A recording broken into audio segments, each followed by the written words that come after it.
Today's daf is daf tes. We're going to start 10 lines down from the top of the Omid where we stopped yesterday, and Amir Hashem complete the second of three prakim of Horayos. By Minei Ravina Mirav Nachman Bar Yitzchak. Nasi Shenitztara Mahu.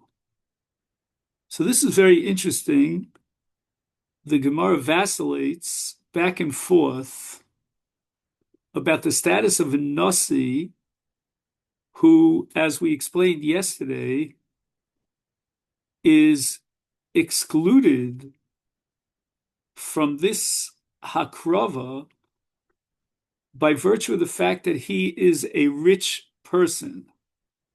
So let's go over the facts on the ground. We're talking about a carbon olav yored, where the Torah says that which carbon specifically you'll bring depends and is reflected by your financial status. And it fluctuates from someone who's wealthy to someone who's average and someone who's poor and someone who's desperately poor. That's called Dali Dalus. And in the case of a Nasi, he's considered rich. You know, he has a very high powered job and he gets a very high salary. But now he's excluded from his status as a Nasi on a temporary basis because he has to be quarantined as a Mitzorah. Now, in theory, he's no longer a Nasi during that period of time. And therefore, maybe he should be included in the carbon olav yored, whereby he was excluded because of his status as a Nasi, but now as a Mitzorah, he's not in the status of a Nasi, and therefore he should be included in those three Averis which generate a carbon olav yored. But on the other hand, if his exclusion from carbon olav yored is a reflection of the fact that he's rich, then during this period of Mitzorah, although he's tamei and he's michutz lamachna, but he hasn't lost his possessions, he's still wealthy.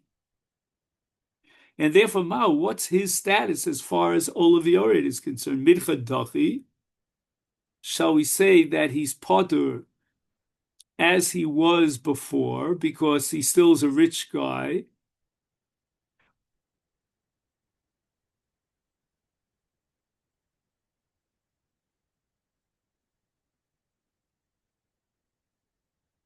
miftar potter. Let's go over the two studim. So the first side is midcha dachi, that he doesn't maintain that status of being excluded because he is dachi. He has been rejected or disqualified. That's a better word. Disqualified from his rulership as a Nasi kol zman during this temporary period of time when he's a Mitzorah. And because of midcha dachi, he goes back to be a common person who's included in the chiyuv of carbon olav yored. Or do we say no? Miftar potter, since he still remains wealthy, and that was the reason why we exempted him from a carbon olav yored, so that status continues, and therefore he's potter. Amalei, Rav Nachman responds, and he says to Ravina, Dilach, this is kind of a facetious statement. Are you willing, on the side that he's chayev in a carbon olav yored, you willing to fund it? You willing to pay from your pocket? O de Gaza? Or are you collecting it from his coffers, meaning from his bank account? Obviously, you're not paying the money for it. That was just a facetious comment.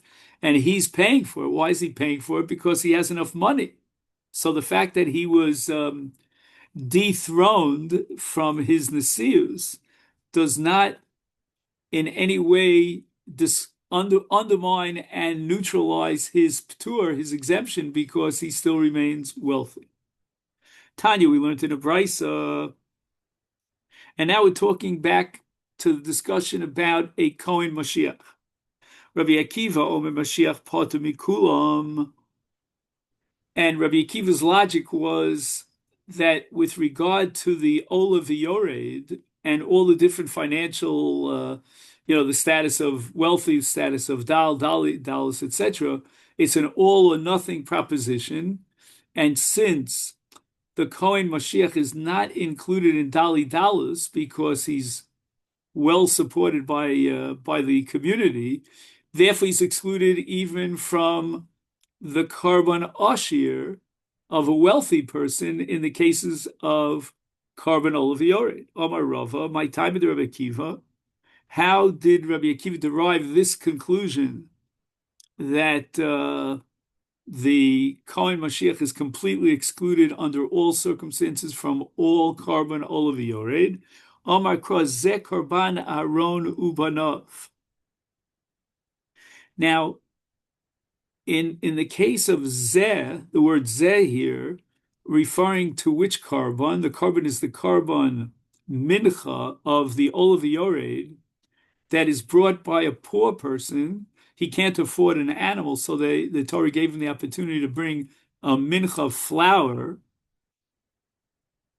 And the word Zeh tells me that Zu ba chovalo v'ein acheres ba chovalo. In other words, once the Kohen Mashiach was excluded from the lowest level, the lowest financial status level of a carbon mincha for Dali Dalus, because of the fact that he's well supported and he's wealthy, therefore he's excluded from bringing any of the other categories or forms of the carbon oliviorid.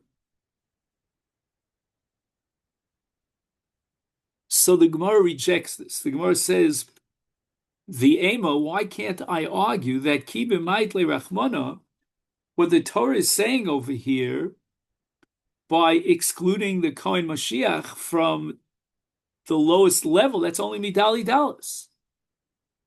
And why is excluded from Dali Dallas, the very, very poor, destitute person, Minyan Ashirus Ha'efa?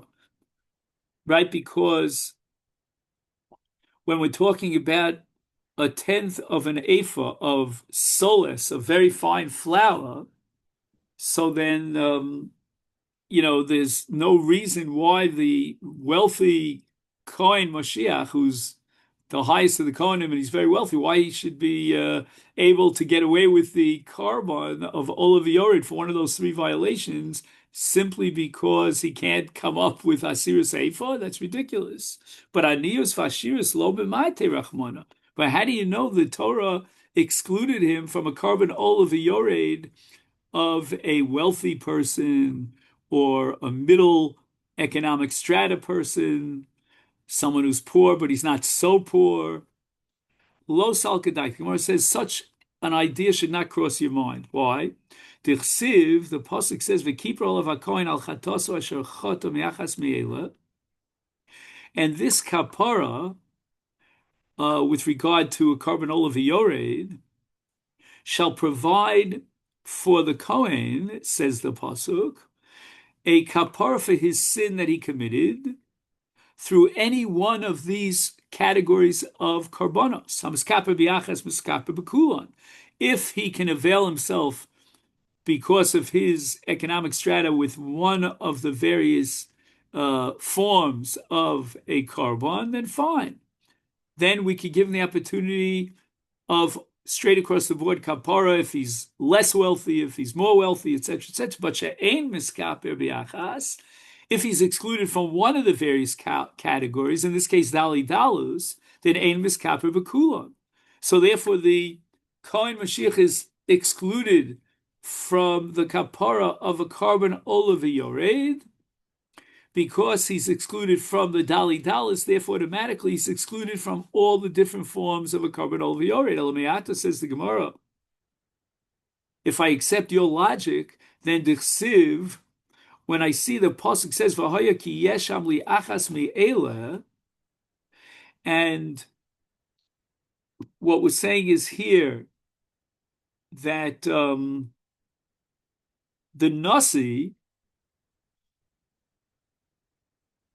should also fit into that same structure as the Kohen Mashiach. And why is that? because it says li'achas me'ela, which means that it's either all or nothing. And hochinami kol mischai be'achas mischai b'kulon shem mischai be'achas shem mischai b'kulon is therefore the case of a nasi, since he's very wealthy and he doesn't come under Dali Dalus, he should be excluded from all of them. And yet, Al-Wadam Tanan, what are we going to do with the Mishnah in which Rabbi Akiva commits a nasi to be chayav a carbon olive yored? In what cases? Nasi chayav in all the cases of olev yored, that means shvuas bitui, but not shmias kol. And the reason why not shmias kol is that shmias kol has to do with edus, in which case the tovea, the plaintiff, demanded an oath from the potential witnesses, in this case the nasi, and the nasi denied under a shvua that he has testimony, but the nasi is not included in edus. He can never give edus, so therefore he's not included, says Rabbi Akiva, in the carbon olav yored of a shmias kol. But in any of the other cases, Rabbi Akiva says that he's not excluded.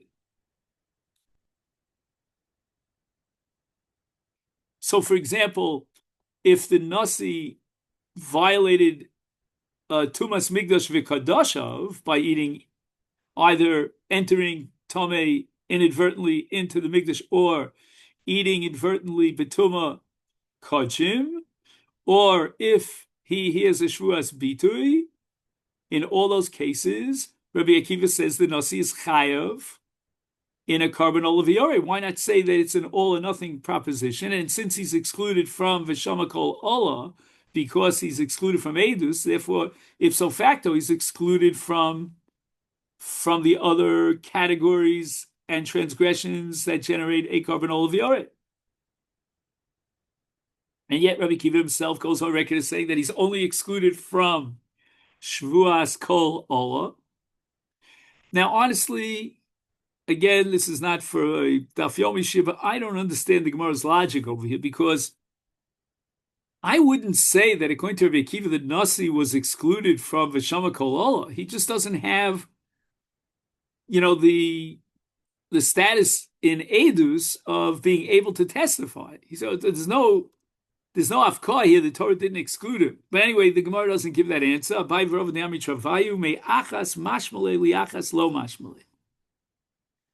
When Rabbi Akiva derives that it's an all or nothing proposition with regard to a Kohen Mashiach Mashuach, that's only where it says me'achas. Me'achas means one of them, but not when it says liachas. And here, with regard to the nasi, it says in the pasuk yesham leachas me'ele, and leachas doesn't teach me what Rabbi Akiva derives from me'achas in the case of Kohen.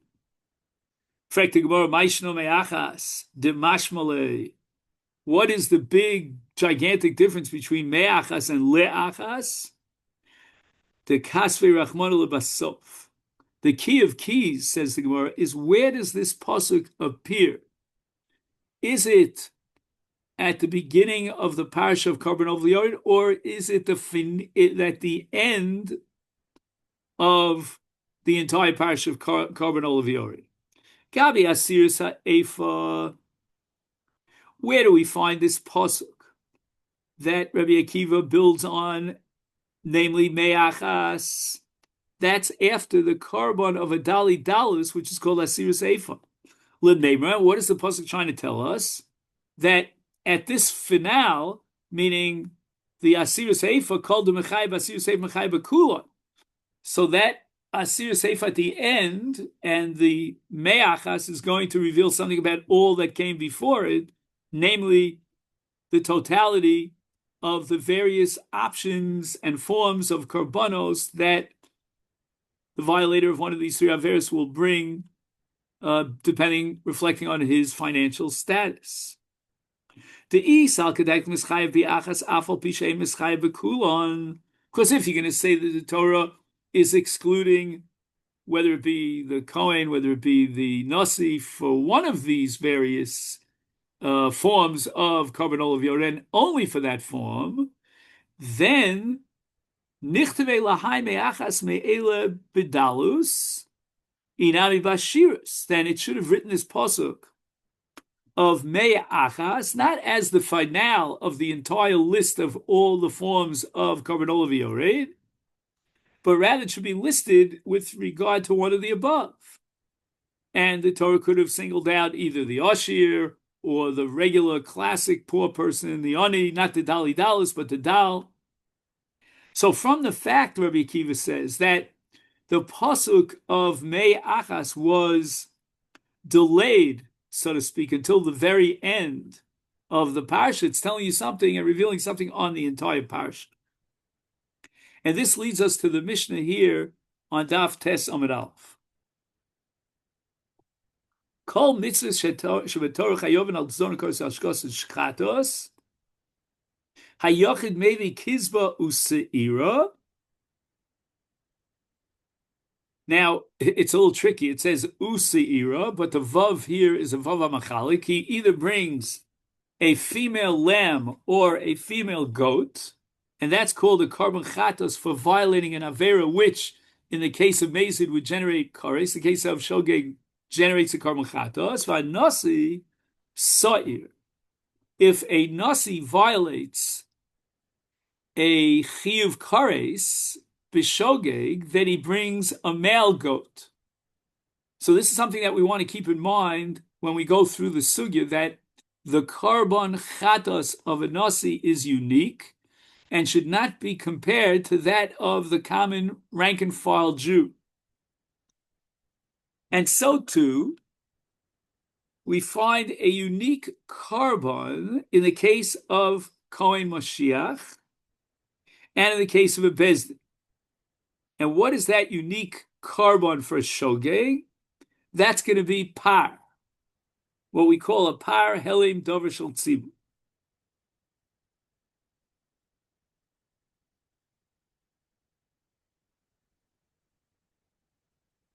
Now, all the rules above apply to every single chiyuv kares, with the exception of avodas kol chavim.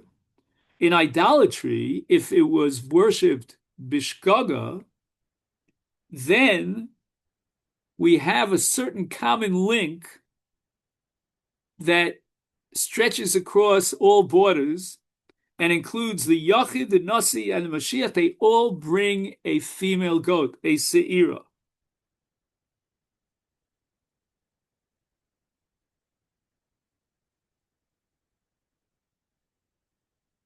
However, there's one body of violators that is excluded from the Korban Se'ira in the case of idolatry, and that is Bezdin.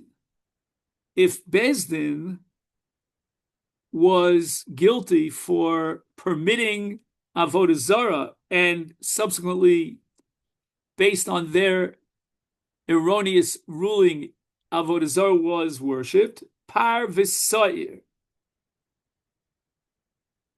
Now here the vav is a vav hamosif, not a vav hamachalik.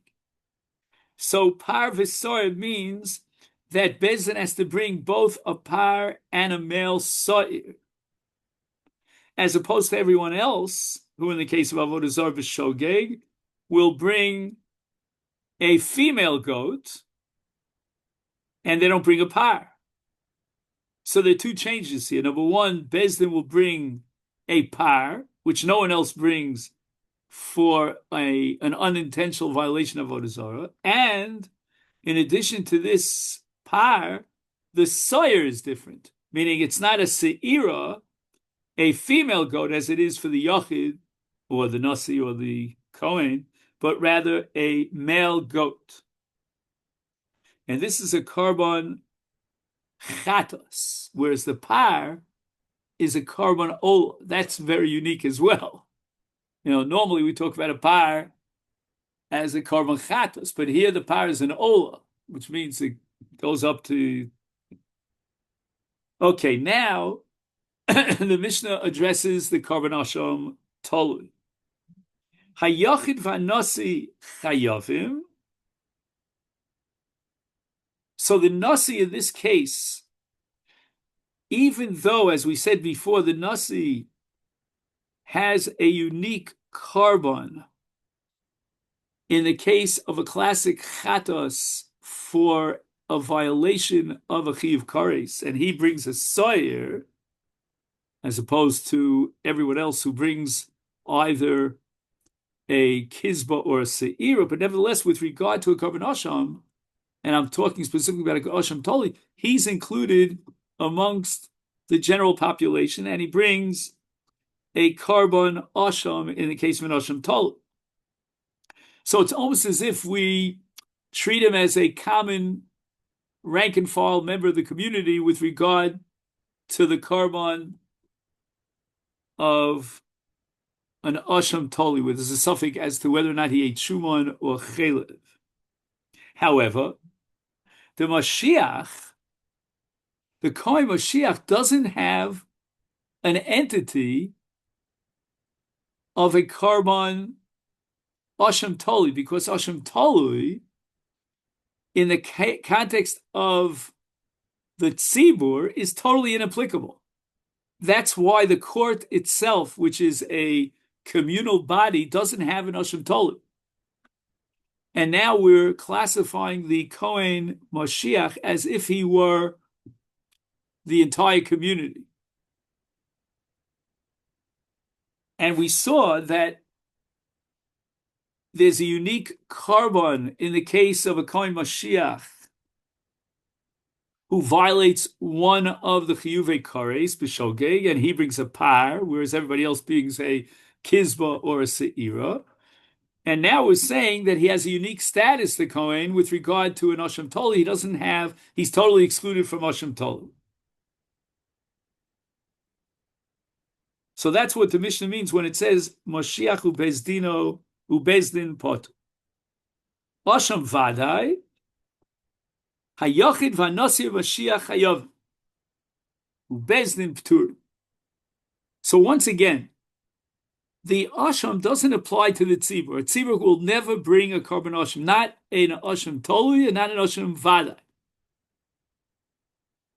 However, with regard to a Kohen Mashiach, here I'm going to use a funny kind of term, don't take me literally, but we downgrade him from that high status of a Kohen, of a Kahal, with regard to an Asham Vadai. And he's included, and we're going to see drushes for this, that everyone, with the exception of Bezdin, of course, that doesn't have an Asham at all, no Asham Toli Vadai, he will be included in the Asham Vadai. Again, the fact that the Yochid and the Nasi are included in Asham Vadai is not a Chiddush. They're also included in the Asham Toli. But the Chiddush is the Kohen Mashiach, because he's not included in the Asham Toli, because we upgraded him to the status of a Kohol. So therefore he's like the Bezdin. But yet, with regard to a classic Asham, which is called an Asham Vadai, he's included just like a Yachid and a Nasi. And now we get to Karban Olav Yored. Al Shmias HaKol Val Bitis V'Sayim Val Tumis Mikdash HaKadoshav is here's where the Yachid will have to bring a Karban Olav Yored, which reflects his financial status, and yet Bezdin Pturin. So what it means is that a Karban Olav Yored is not shaykh to Bezdin. So just like we said that Bezdin can't have a Karban Asham, nor a regular classic Karban Chatas, because we said that a Bezdin instead of a Chatas of a Kizba or a Seira brings a par, so too they're excluded. The Bezdin is excluded from a Karban Olav Yored. So if Bezdin would issue a ruling that we're allowed to enter into the Migdash Betuma, they would not bring a Karban Olav Yored. However, Yachid Nasi Moshi Chayavim, everyone else is equal, and they all will bring a carbon olav. Well, that's not exactly true because we already suggested that since a Kohen Mashiach is an Ashir, he's excluded, according to Rabbi Akiva, straight across the board from any carbon olav. Apparently, the Mishnah here is not reflecting the Shita of Rabbi Akiva, but rather, as we'll soon see, the Shita of Rabbi Shimon. And therefore, the only exclusion of a Kohen, and by the way, the Kohen Mashiach here is called the Kohen Gadol, is he's excluded from Tumas Mikdash V'Kadoshav, Divrei Rabbi Shimon. So you get the impression that, according to Rabbi Shimon, a Kohen Mashiach has the same exact status as everyone else as far as the carbon olav, but I mean, that's very difficult. And why does Rabbi Shimon exclude the Kohen Gadol, or the Kohen Mashiach for that matter, from Tumas Mikdash V'Chadashav to bring an olav? And what do we do with Dali Dalus and that whole svara of Rabbi Akiva? Anyway, Umay Mavim. So we're now talking about the Kohen Mashiach or the Nasi, and they have to bring a carbon olav. And that's exactly what the Mishnah says. And then the Mishnah quotes the dissenting view of Rabbi Eliezer, who says, Hanasi mevi sa'i. Now, this is very interesting because we found a unique carbon for the Nasi, and that's a se'ira in the case of Avodas Kochavim.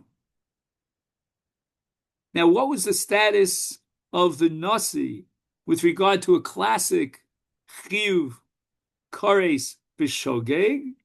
He brings a sa'ir. Hey, Rabbi Eliezer is really striking an associative bell over here in our minds, because the same sa'ir, which was the unique carbon of a nasi in the case of a classic violation of a chiyuv chatos, is going to apply in the three cases of violations for a carbon olav, and he, the nasi, according to Rabbi Eliezer, will bring a sire, a male goat, as opposed to everyone else that brings a female, either a female lamb or a female goat. Tanya, we learned in a brisa, Rabbi Shimon, Oyenos Klal, Kol Shayochid Bi Asham Tolui. If a Yochid has to bring an Asham Tolui, then Hanasi Kayotzebo. So now we have Rabbi Shimon going on record as saying that the Nasi has the same status as the Yachid with regard to Asham Tolu, which is not something new for us because we had it already in the Mishnah. But he makes it into a klal, Kol Sha Yachid Bi Asham Tolu, Nasi Kayotzu. However, with regard to a carbon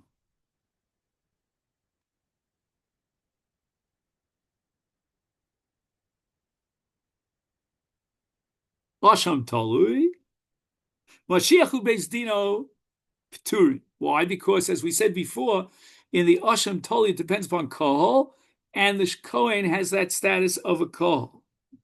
And therefore, he is exempt from bringing a carbon Asham Talui. Kol Shu Ba'asham Vadai, Nasi Umashiach Kotzeben, Ubezdin Pturin. So with regard to a carbon Asham Vadai, even a Kohen Mashiach who is potter from a Safek, but in the case of a Vadai, he's chayav like everybody else, Ubezdin Pturin. And as we said over and over again, Bezdin are excluded from a carbon Asham straight down the line. Next. Shmias hakol ubitis v'sayim tumas mikdash v'kodashim. Now we're talking about a carbon olav for three violations. Bezdin pturin.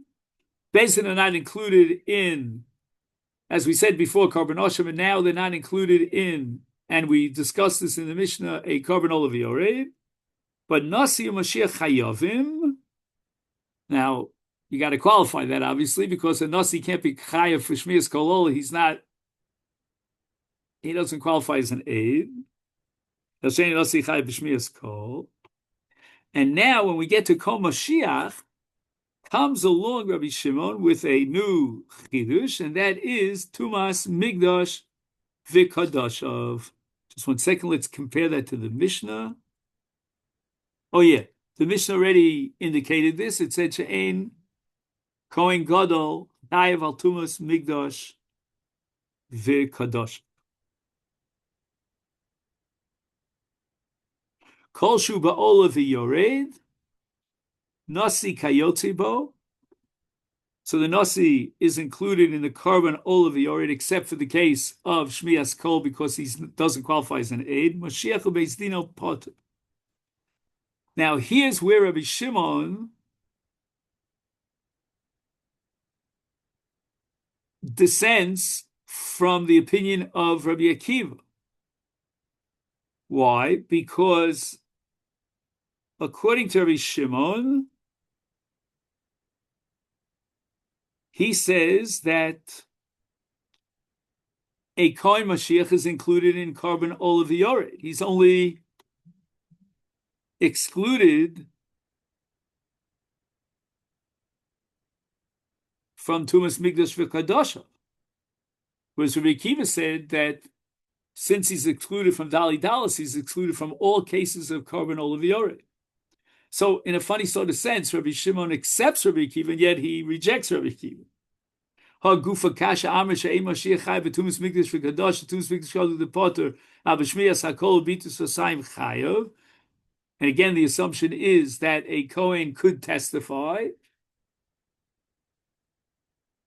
So now it means that Rabbi Shimon is rejecting Rabbi Akiva. It's not an all or nothing proposition. A Maseifa, but it says Kol Shu B'Ola V'Yored, Rabbi Shimon says, is a Nasi Kayotzibo, but Mashiach U'Beis Dino P'turim. So here, Rabbi Shimon commits himself to Rabbi Akiva's position that a Mashiach is excluded from a carbon Olav Yored. And yet Rabbi Shimon only excluded a Kohen Mashiach from Tumas Migdash V'Kadasha. Ketani Mashiach U'Beis Dino P'turim. Just 1 second, did I skip anything?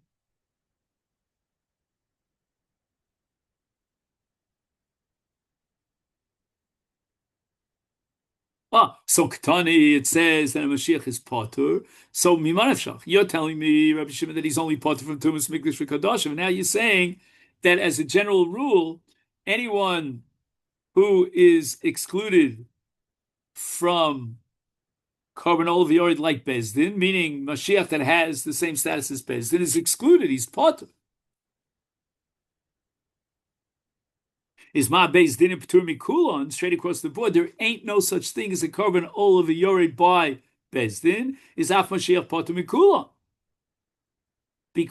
By virtue of this rule of Rabbi Shimon, who puts Mashiach together with Beis Din and says that Mashiach is Potter like Beis Din Mikulon from any carbon Olav Yored.